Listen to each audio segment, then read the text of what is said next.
राजा कैवल्य चक्रवर्ती ज्ञानोबाराया त्रयोदशीला समाधीस्थ होणार. आतापर्यंत कितीतरी वेळा अष्टोत्तरशे वेळ समाधी निश्चळ म्हणतात. ज्ञानोबारायांनी समाधी घेतली. हा पवित्र पर्वकाळ आहे. संजीवन समाधी माऊलींनी घेतली.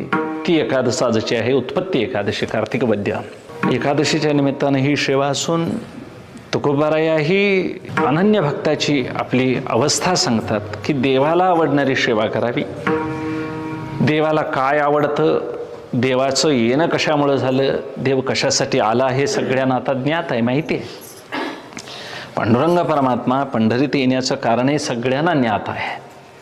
पण तू बोलावल्यानंतर आला का न बोलावल्यानंतर आला हेही जरा बारकाव्यानं बघायला पाहिजे. की ज्या त्या ठिकाणाचं एक वैशिष्ट्य असतं. मरणमुक्ती वाराणसी पितृऋण गयानासी, पायापाशी विठोबा